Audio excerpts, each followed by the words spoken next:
Welcome to perfection IAS. और perfection IAS के daily newspaper and editorial analysis का आज दूसरा दिन है और उसके तहत हम आज 7 अप्रैल का जो है वो न्यूज़पेपर एनालिसिस देखेंगे और एडिटोरियल का एनालिसिस देखेंगे। ठीक है, तो चलिए हम लोग अपना डिस्कशन स्टार्ट करते हैं। तो सबसे पहले जो आज हमारा देख सकते हैं आपकी जो मेन एडिटोरियल था वो था repairing the complex India Nepal relationship.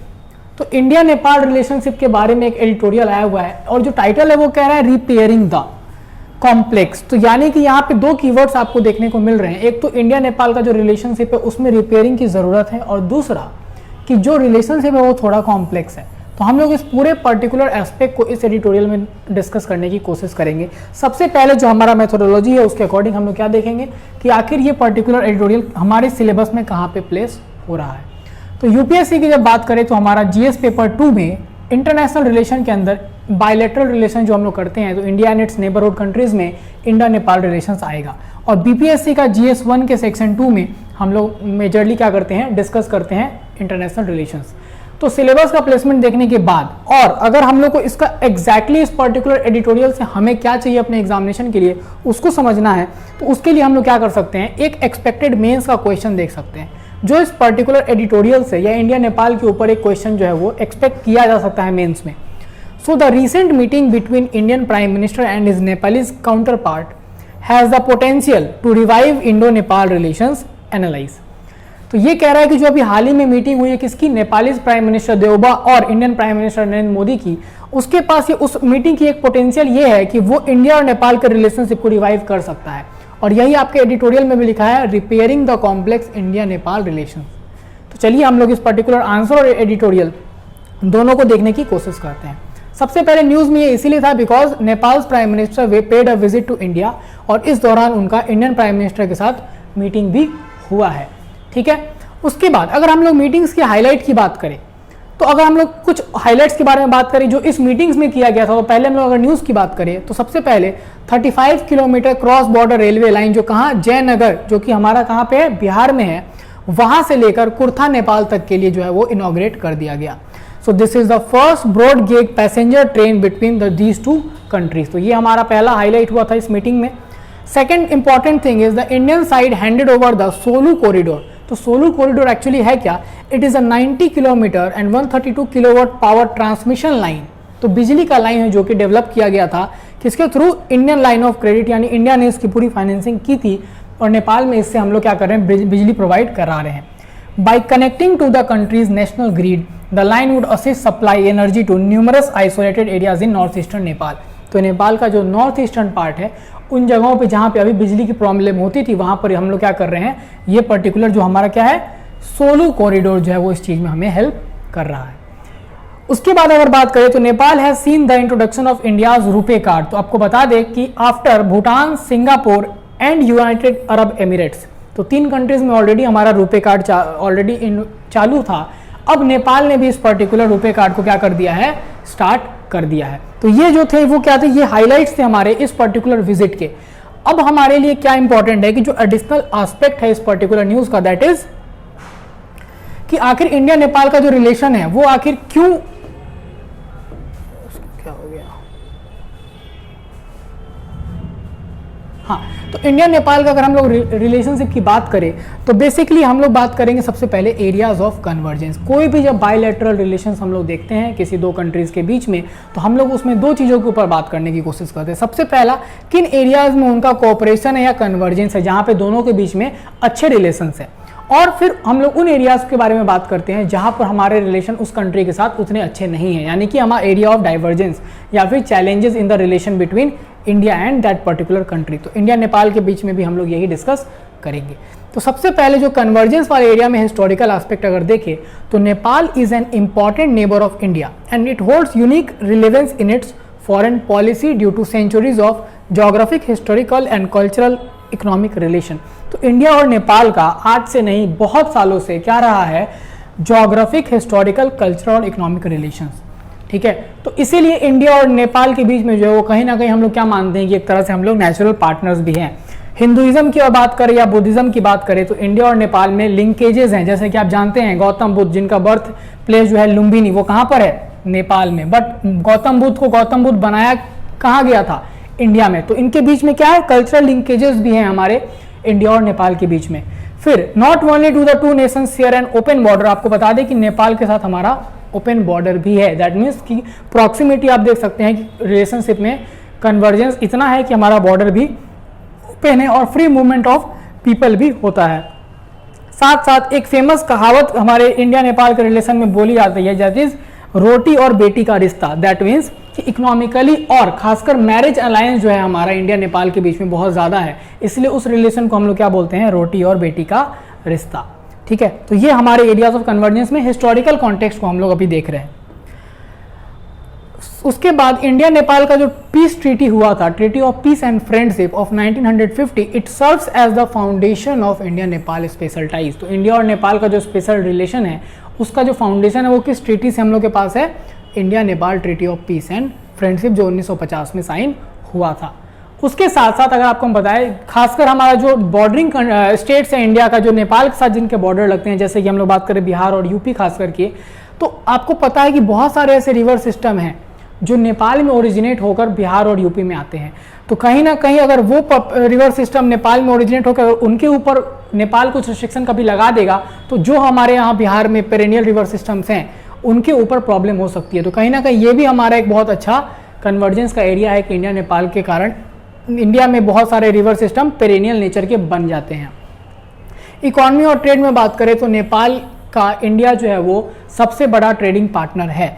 So India is Nepal's major commercial partner and the main source of foreign investment. तो नेपाल में सबसे ज़्यादा फॉरेन इन्वेस्टमेंट का सोर्स कौन है, भारत ही है। और आपको एक और चीज़ बता दें, कनेक्टिविटी की जब हम बात करेंगे तो नेपाल चूंकि एक लैंड लॉक कंट्री है, तो उसको अगर कोई पोर्ट यूज़ करना होता है तो इंडिया वो पोर्ट प्रोवाइड कराता है। तो कभी सी रूट को अगर यूज़ करना होगा किसको, नेपाल को, तो इट कैन ओनली एक्सरसाइज और use the port of India. तो कनेक्टिविटी में भी हमारा इनका रिलेशन बहुत अच्छा है। डिफेंस कोलैबोरेशन में भी है, नेपाल को सबसे ज़्यादा डिफेंस सप्लाई जो है वो इंडिया ही देती है।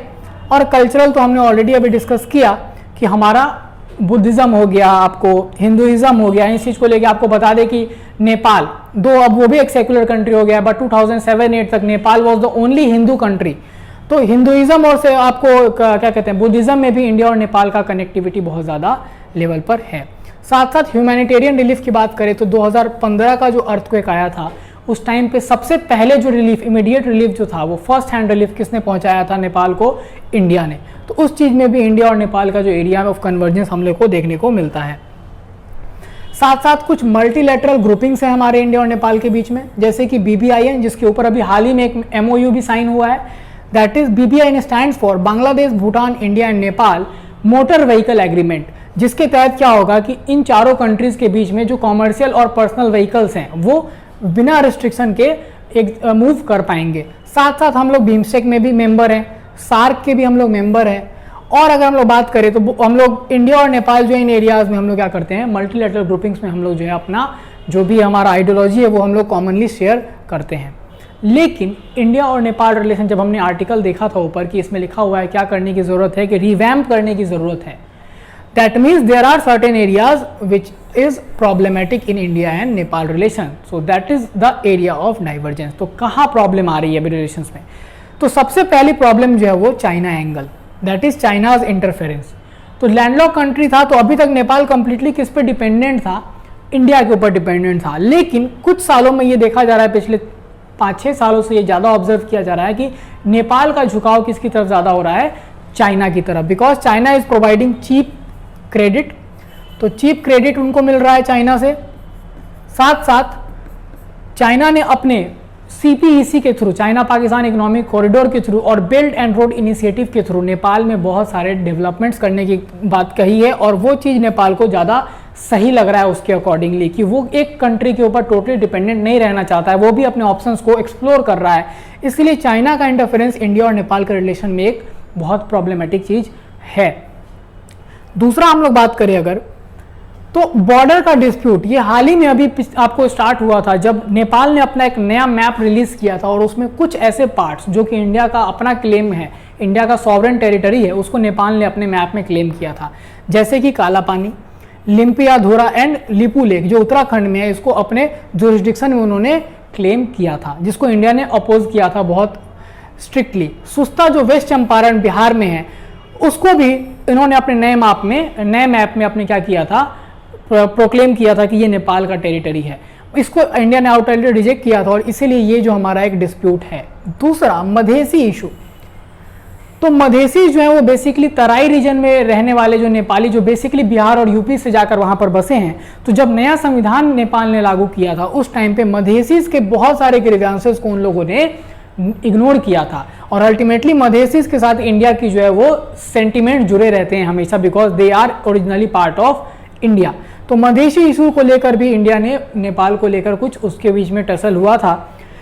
तो आखिर ये जो डिस्प्यूट्स हैं, बॉर्डर हो गया, चाइना का एंगल हो गया या मधेसी इशू हो गया, तो क्या हम लोग इस पर्टिकुलर इशू को कैसे सॉल्व करें? तो हम लोग जब भी कोई आंसर राइटिंग करेंगे अपना मेंस का, तो उसमें हम लोग सिर्फ प्रॉब्लम्स नहीं बताकर छोड़ सकते हैं। We have to also show the way forward या वे अहेड कि आगे का रास्ता कैसे होगा। So under the auspices of international law on transboundary water disputes, India should engage in diplomatic negotiation with Nepal to resolve their border issue. तो India और नेपाल को इंटरनेशनल जो भी कन्वेंशन और लॉ के अकॉर्डिंग जो भी ऐसा प्रोविजन है उसके तहत उनको क्या करना चाहिए, अपने बॉर्डर इशू को सॉल्व करना चाहिए। And in this scenario the settlement of border dispute between India and Bangladesh should serve as an example. तो इंडिया और बांग्लादेश जिसमें कि ज़्यादा प्रॉब्लमेटिक बॉर्डर डिस्प्यूट था, जब वो सॉल्व हो सकता है तो इंडिया नेपाल का डिस्प्यूट भी सॉल्व हो सकता है। एंड सो बांग्लादेश को हम लोग को एग्जाम्पल के रूप में लेना चाहिए। India could engage Nepal more aggressively in terms of people to people connection, bureaucratic interaction and political interaction. तो आपको पता होगा कि आप जिस एग्जामिनेशन की तैयारी कर रहे हैं उसमें भी नेपाली सिटीजन्स को जो है वो एलिजिबिलिटी है कि वो यूपीएससी या बीपीएससी का एग्जामिनेशन दे सकते हैं। तो कहीं ना कहीं आप लोग ये देख सकते हैं कि हम लोग का इंटीग्रेशन जो है वो किस लेवल तक है। Simple disagreement should not escalate into conflict. तो अगर कुछ सिंपल डिसएग्रीमेंट्स हैं तो आपको क्या करना है, एक फोरम पर आकर उस चीज को डिस्कस करना है, ना कि उस पर्टिकुलर चीज को एस्केलेट करके फर्दर टेंशंस में लेकर जाना है। तो आई होप जो क्वेश्चन हमने पहले देखा था वो क्वेश्चन का आंसर हम लोग इस पर्टिकुलर क्वेश्चन से कर सकते हैं कि कैसे रिवैम्प करना है। तो रोड अहेड दिखाकर हम लोग इस चीज को बता सकते हैं।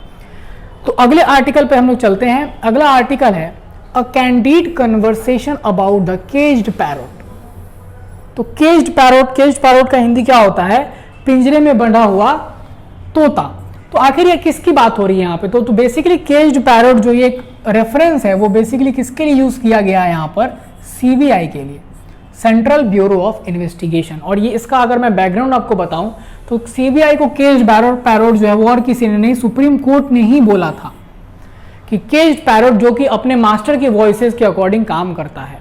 तो आपको पता है सीबीआई हमारा जो है वो क्या है, सबसे प्रीमियर इन्वेस्टिगेटिंग एजेंसी है। और जब वैसे इन्वेस्टिगेटिंग एजेंसी को ऐसा केज्ड पैरोट नाम का अगर रेफरेंस दिया जाए, दैट मीन्स कि कुछ प्रॉब्लम्स हैं सीबीआई के बॉडी में, सीबीआई इंस्टीट्यूशन में कुछ ना कुछ प्रॉब्लम्स हैं। तो हम लोग इस पर्टिकुलर चीज को डिस्कस करेंगे डिटेल में कि आखिर क्यों केज्ड पैरोट का रेफरेंस सीबीआई के लिए दिया जाता है और सारा हिस्टोरिकल मतलब बैकग्राउंड हम लोग समझेंगे। बट पहले सिलेबस का प्लेसमेंट। तो यूपीएससी और बीपीएससी दोनों में ही जीएस2 के पॉलिटी वाले सेक्शन में हमारा ये पार्ट फिट बैठता है। और अगर हम लोग बात करें इस पर्टिकुलर एडिटोरियल से जो मेंस का क्वेश्चन बन सकता है, that is the apex court has called CBI a caged parrot. In recent years we have seen many controversies related to independence of CBI. तो कुछ रिसेंट सालों में हमने देखा है कि सीबीआई के इंडिपेंडेंस को लेकर बहुत कंट्रोवर्सी जुड़ी हुई हैं। So please explain the reforms that is required to ensure independence of CBI and discuss the nature of institutional reforms required in the central bureau of investigation. तो हम लोग इस पर्टिकुलर क्वेश्चन का आंसर करने की कोशिश करेंगे इस एडिटोरियल एनालिसिस के थ्रू। तो सबसे पहले ये न्यूज में इसलिए था क्योंकि जो चीफ जस्टिस अभी के हैं हमारे एनवी रमना, उन्होंने भी इस पर्टिकुलर चीज पे कहा है, केज पैरोट का रेफरेंस हल्का सा देते हुए कि सुप्रीम कोर्ट ने जब केज पैरोट कहा था तो उसके पीछे का रीजन ये था कि कहीं ना कहीं जो सीबीआई है उसका जो वो है वो स्टेट अभी पैथेटिक कंडीशन में, इंडिया की इन्वेस्टिगेटिंग एजेंसी का स्टेट जो है it is in pathetic condition. तो क्या जरूरी है और अल्टीमेटली इससे क्या हो रहा है कि जो कॉज ऑफ जस्टिस है उसके लिए सीबीआई काम नहीं कर पा रही है। तो इसीलिए हम लोग देखेंगे अब सीबीआई के बैकग्राउंड इंफॉर्मेशन को। So CBI is the premier investigating police agency in India. It functions under the superintendence of department of personnel, ministry of personnel, pension and public grievance. तो आप देख सकते हैं कि जो कि प्रीमियर इन्वेस्टिगेटिंग एजेंसी है बट काम किसके अंदर कर रही है, एक पर्टिकुलर डिपार्टमेंट के अंदर, which falls under the prime minister's office. He directly PMO को रिपोर्ट करती है CBI. Now however for investigation of offences under prevention of corruption act, corruption के केसेस जब ये देख रही होती है प्रिवेंशन ऑफ करप्शन एक्ट के तहत, तब ये जो है वो इसका सुपरिटेंडेंस है वो किसके अंदर चला जाता है, सेंट्रल विजिलेंस कमीशन, यानी कि सीवीसी जो हमारा है वो फिर सीबीआई को सुपरवाइज करती है इन केसेस ऑफ करप्शन। साथ साथ CBI is also the nodal police agency in which coordinates investigation on behalf of Interpol member countries. तो इंटरपोल जो पूरे इंटरनेशनल कंट्रीज का जो एक पुलिस ऑर्गेनाइजेशन है इंटरपोल, उसका इंडिया के में उसका जो काम है वो कौन देखेगा, सीबीआई ही देखती है। सो आप देख सकते हैं कि सीबीआई का जो रूल है, सीबीआई का जो काम है वो बहुत ही ज्यादा सिग्निफिकेंट है। तो अल्टीमेटली जब इस पर्टिकुलर बॉडी के ऊपर क्वेश्चन उठेगा तो दैट इज वेरी रेलिवेंट। तो हिस्टोरिकल कॉन्टेक्स्ट देखें तो 1941 में इस पर्टिकुलर सीबीआई को किस तरह से नाम से बनाया गया था, स्पेशल पुलिस एस्टेब्लिशमेंट के नाम से बनाया गया था। क्यों बनाया गया था, क्योंकि जो वर्ल्ड वॉर 2 के टाइम पे करप्शन और ब्राइबरी के चार्जेस को इन्वेस्टिगेट करने के लिए ये बॉडी बनाई गई थी। बाद में इसको फॉर्मलाइज कर दिया गया as an agency of government of India. क्यों, to investigate into allegations of corruption in various wings of government. तो उसके लिए एक एक्ट बना दिया गया, बाद में इसको इंडिया गवर्नमेंट ऑफ इंडिया के अंदर इसको डाल दिया गया और उस एक्ट का नाम है Delhi special police establishment act 1946। आज भी सीबीआई जो है अपने पावर्स इसी एक्ट से डिराइव करती है, इसका अपना कोई खुद का पेरेंट एक्ट नहीं है। 1963 में इसका नाम सीबीआई किया गया, central bureau of investigation. CBI was established finally bye the government of India with a view to investigate serious crimes related to defense of India, corruption in high places, fraud, cheating, etc.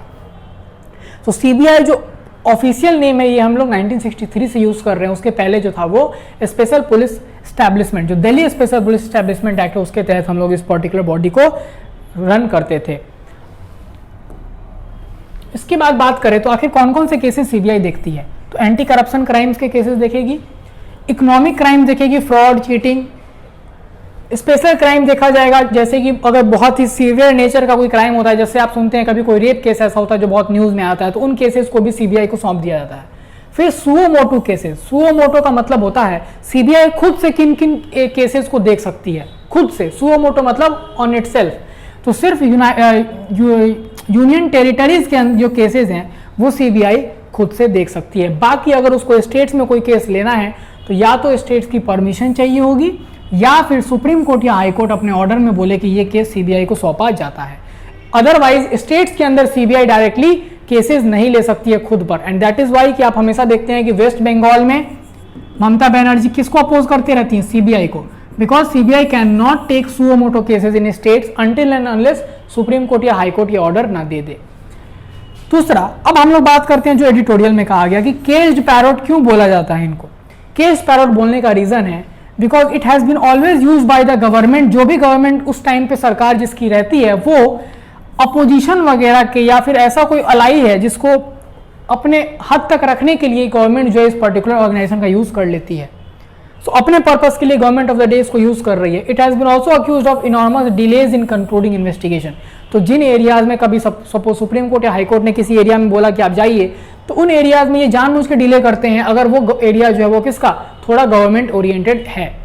तो CBI का इसके ऊपर भी question उठता है। दूसरा, loss of credibility, improving the image of the agency is one of the biggest challenge till now as the agency has been criticised for its mismanagement of several cases involving prominent politicians.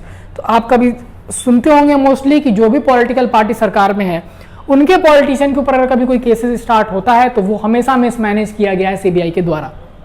ठीक है, जैसे कि हम लोग बात करें Bofors scandal, hawala scandal, Sant Singh Chatwal case, Bhopal gas tragedy case, इन cases में आज भी सीबीआई के ऊपर ये दाग है कि उन्होंने फेयर इंक्वायरी या फेयर इन्वेस्टिगेशन नहीं किया है। ठीक है, तो इसीलिए हम लोग केज पैरोट बोलते हैं। फिर से लैक ऑफ अकाउंटेबिलिटी है क्योंकि आरटीआई के अंदर सीबीआई नहीं आता है, तो फिर हम लोग कैसे पता चलेगा कि सीबीआई ने जो है वो प्रॉपरली केस को एग्जामिन किया है। तो राइट टू इंफॉर्मेशन के तहत भी इसके एम्बिट के अंदर भी सीबीआई नहीं आती है। पर्सोनेल का शॉर्टेज है, प्रॉपर जितने इंसान चाहिए होते हैं इस बॉडी को रन करने के लिए वो भी प्रॉपर रिक्रूटमेंट टाइमली नहीं होता है, तो मिसमैनेजमेंट बहुत हो जाता है। और पावर्स इनके लिमिटेड है।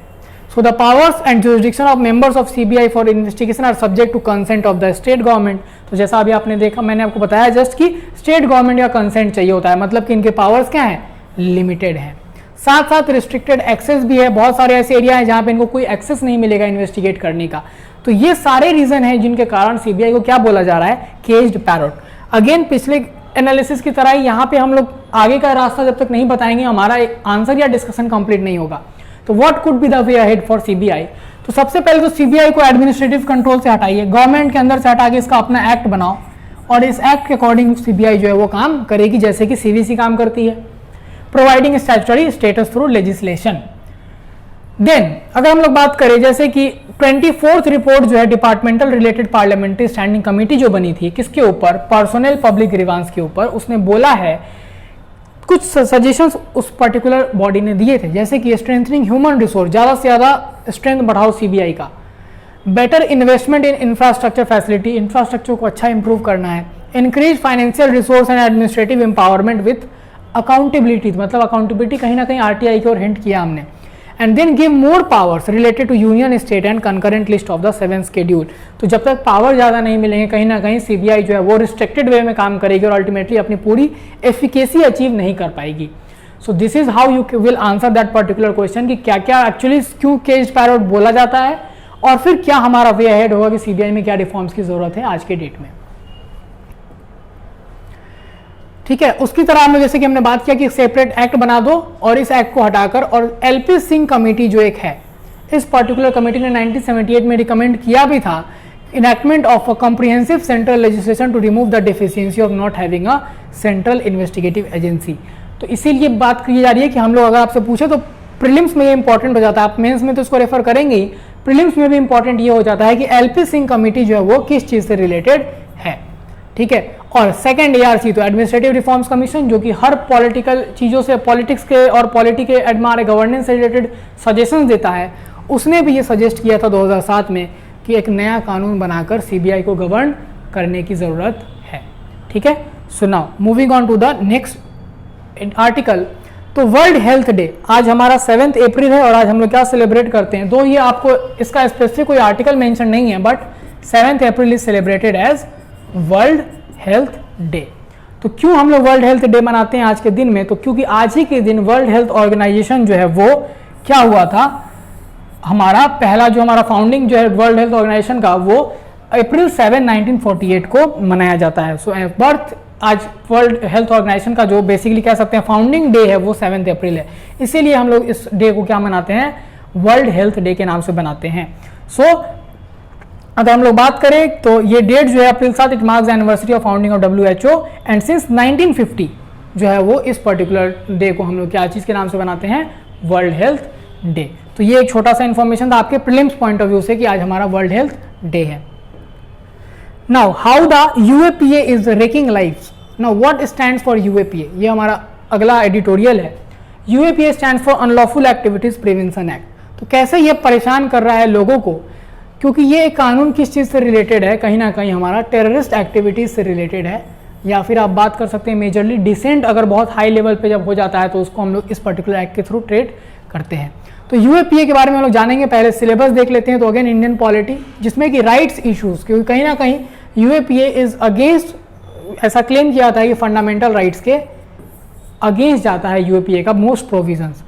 और दूसरा GS3 में भी ये आएगा, कहाँ पे, इंटरनल सिक्योरिटी में, जहाँ पे हम लोग टेररिज्म और इंसर्जेंट एक्टिविटीज़ को ट्रीट करने के लिए एक्ट्स लाते हैं, तो इंटरनल सिक्योरिटी का भी पार्ट आएगा। BPSC में GS2 के सेक्शन 1 के अंदर हम लोग इसको डिस्कस करेंगे। तो सबसे पहले जो मेंस का एक्सपेक्टेड क्वेश्चन है वो क्या होगा, balancing individual liberty and national security is a challenge concerning the crippling effect of UAPA। UAPA के इफेक्ट को देखते हुए ये एक बहुत बड़ा चैलेंज है बैलेंस करना, किस चीज़ को, इंडिविजुअल लिबर्टी और नेशनल सिक्योरिटी को। इस चीज़ को आप क्रिटिकली एनालाइज कीजिए। तो कहीं ना कहीं हम लोग देखेंगे कि कहाँ कैसे अनलॉफुल प्रिवेंशन एक्ट जो हमारा है वो इंडिविजुअल लिबर्टी को कहीं ना कहीं हैम्पर करता है और नेशनल सिक्योरिटी के लिए कितना ज़रूरी है, इन दोनों के बीच के बैलेंस को बनाना हमारे लिए जो इस पर्टिकुलर क्वेश्चन का आंसर होगा। तो अगर हम लोग UAPA की बात करें तो it was enacted to provide for more effective prevention of certain unlawful activities of individual and association and for dealing with terrorist activities। तो टेररिस्ट एक्टिविटीज को बेसिकली टारगेट करने के लिए हमने ये एक्ट लाए थे।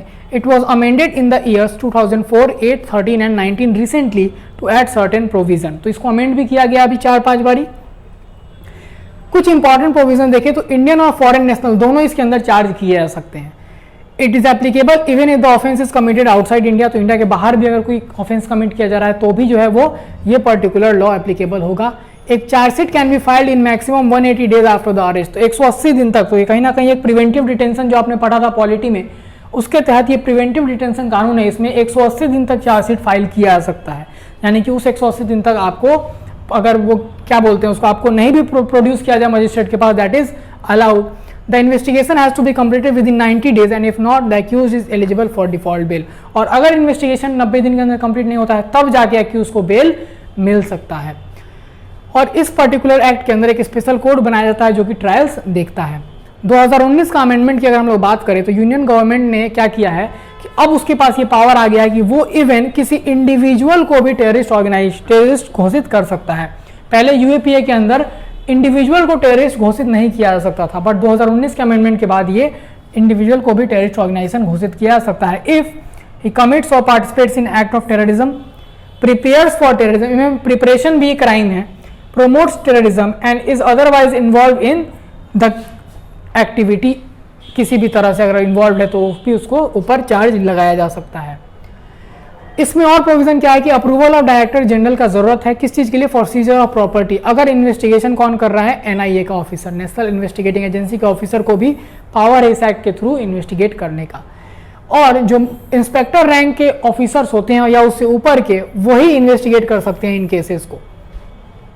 तो जब इतना अच्छा प्रोविजन है, हमारे लिए जरूरी भी है नेशनल सिक्योरिटी के लिए, तो क्यों हम लोग इस पर्टिकुलर एक्ट के बारे में क्या करते हैं, प्रॉब्लम बात कर रहे हैं कि क्यों ये कहीं ना कहीं इंडिविजुअल लिबर्टी के खिलाफ है। तो कुछ क्या इशूज हैं इसके, तो सबसे पहला इशू है misuse. It has been seen in the past that acts like prevention of terrorism act और टाडा यूज किया गया था, किसके लिए, मिसयूज किया गया था, टेररिज्म को काउंटर करने के नाम पे इसको हमेशा मिसयूज किया गया।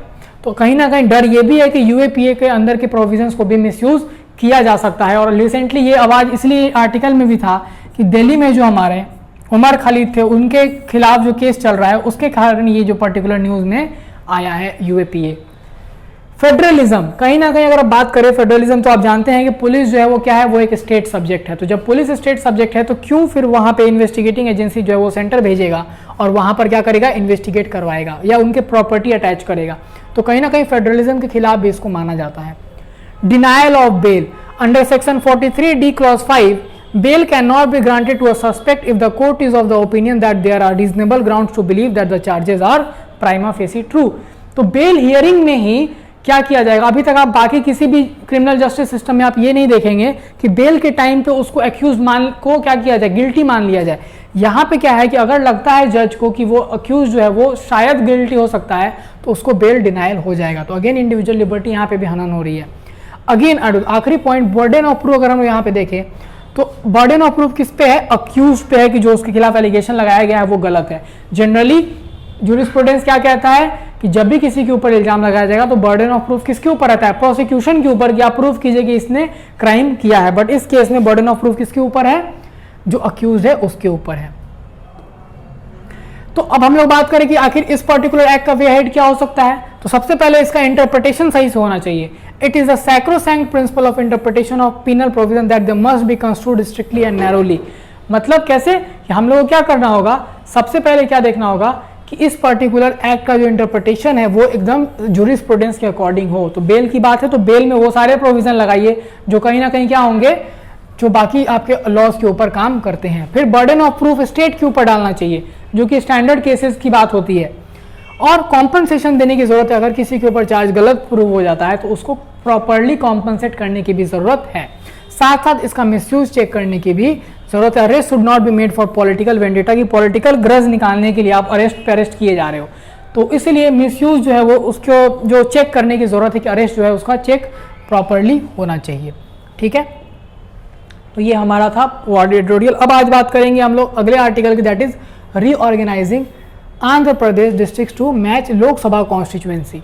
तो अभी आपने हाल ही में न्यूज देखा था कि आंध्र प्रदेश ने लगभग 13 नए डिस्ट्रिक्ट्स का एडिशन किया है और अब टोटल डिस्ट्रिक्ट जो आंध्र प्रदेश के हैं वो 26 हो गए हैं। तो बेसिकली ये क्यों किया गया है, तो इस डिस्ट्रिक्ट को किसके लिए, लोकसभा के कॉन्स्टिट्यूएंसी से मैच करने के लिए बेसिकली ये काम किया गया है कि लोकसभा की कॉन्स्टिट्यूएंसी आंध्र प्रदेश में ऑलरेडी कितनी थी, 25 थी।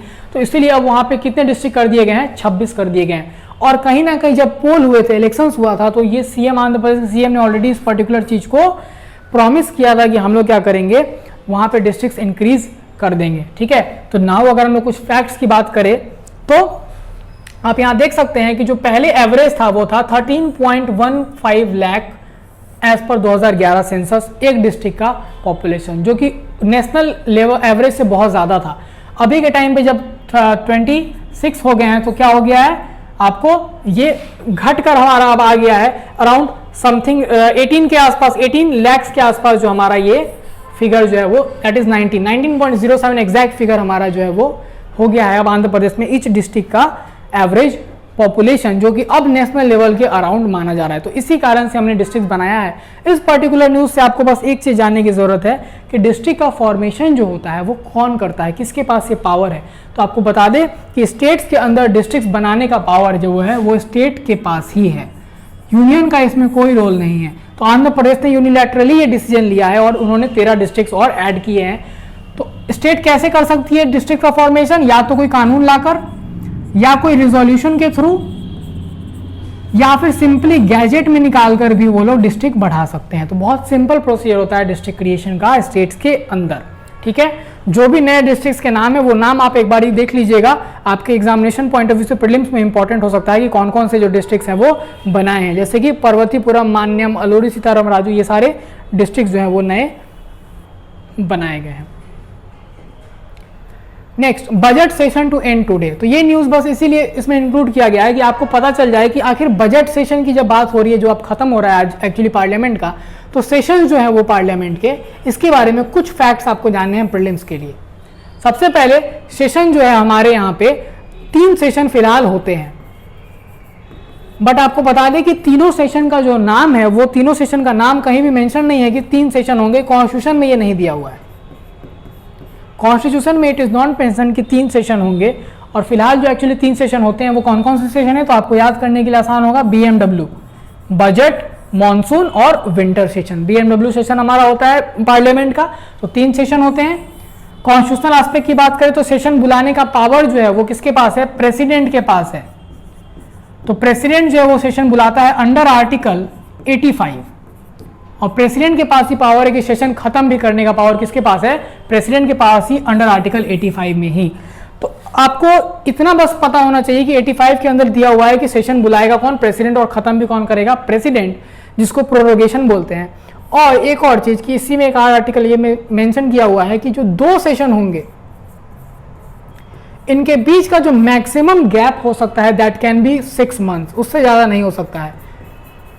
तो 6 मंथ से ज्यादा 2 सेशन के बीच में गैप नहीं होगा, ये भी लिखा हुआ है। बाकी ये नहीं लिखा हुआ है कि कितने सेशन होंगे। जनरली इंडिया में फिलहाल कितने सेशन फॉलो हो रहे हैं, 3 सेशन फॉलो होते हैं BMW। चलिए, रसिया पाउंड्स की यूक्रेन सिटीज। रसिया ने क्या किया है, यूक्रेन के इंपॉर्टेंट सिटीज के ऊपर बहुत ज्यादा प्रॉब्लम क्रिएट किए हैं। तो आपके लिए ये मेंस पॉइंट ऑफ व्यू से नहीं, आपके लिए बस प्रीलिम्स के world geography point of view से ये इंपॉर्टेंट हो जाएगा।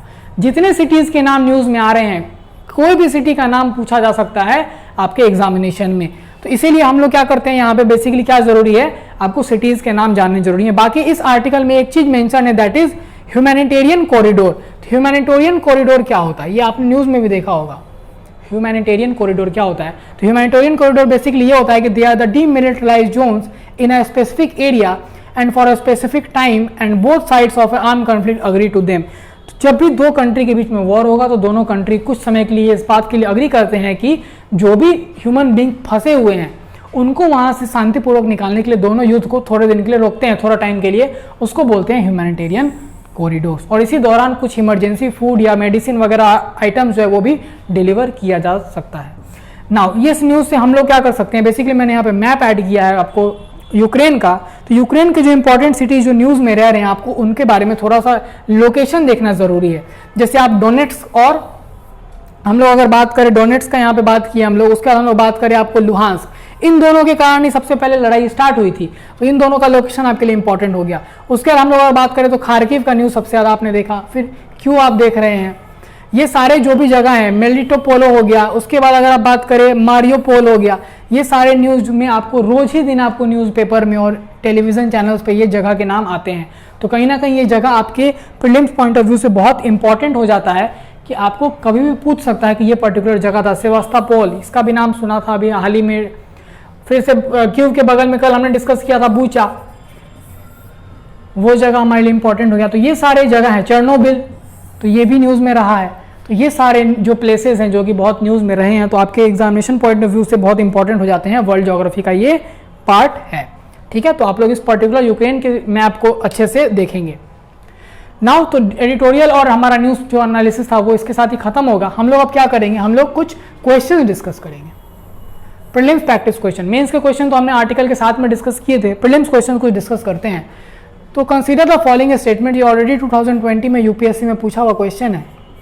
The value of India Sri Lanka trade has consistently increase in the last decade. ठीक है, and textile articles constitute an important item of trade between India and Bangladesh. और third statement says in the last 5 years Nepal has been the largest trading partner of India in South Asia.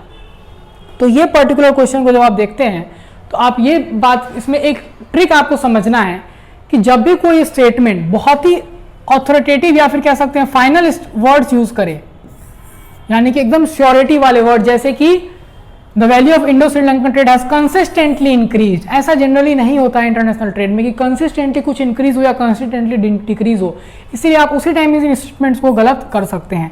तो पहला statement जैसे आप गलत करेंगे तो आप यहाँ देख सकते हैं 2 ऑप्शन आपके एलिमिनेट हो गए। तो आइदर सेकंड स्टेटमेंट सही है या फिर थर्ड स्टेटमेंट सही है। सेकंड स्टेटमेंट में देखते हैं, textile and textile articles constitute an important item of trade between India and Bangladesh. और तीसरा आर्टिकल है, in the last 5 years Nepal has been the largest trading partner of India in South Asia. तो तीसरा statement भी आपको कहीं ना कहीं पिछले 5 साल की बात हो रही है, तो पिछले 5 साल का ओवरऑल कोई एक कंट्री इंडिया का लार्जेस्ट ट्रेडिंग पार्टनर जनरली नहीं हो सकता, इसलिए थर्ड स्टेटमेंट भी आपका गलत है। The correct answer is 2 only. Now moving on to the next question, consider the following pairs. Now इसीलिए मैंने आपको इसके पहले मैप दिखाया था, क्योंकि क्वेश्चन पूछे जाते हैं जनरली किसी कम्युनिटी या किसी प्लेसेस का कि ये किस कंट्री में अवेलेबल है। जैसे कि ये ऑलरेडी 2016 में पूछा हुआ क्वेश्चन है, Kurd, Madhesi, Rohingya. Kurd Bangladesh, Madhesi Nepal, Rohingya Myanmar. कौन कौन से इसमें जो हमारे पेयर्स हैं वो सही से मैच्ड है। तो अभी हमने मधेसी नेपाल, तो ये तो ऑब्वियसली सही है, दैट इज सेकंड तो सही होगा, मतलब कि हमारा एक ऑप्शन एलिमिनेट हो गया। रोहिंग्या मुस्लिम जो थे वो कहाँ पे परसिक्यूटेड थे, म्यांमार में, तो that is third statement is also correct. तो तीसरा भी सही है और पहला और दूसरा भी सही है, तो it is only in one option that is C. तो अगर आपको कुर्द के बारे में नहीं भी मालूम है तो आप ये ऑप्शन इजिली आंसर ये सॉल्व कर सकते थे।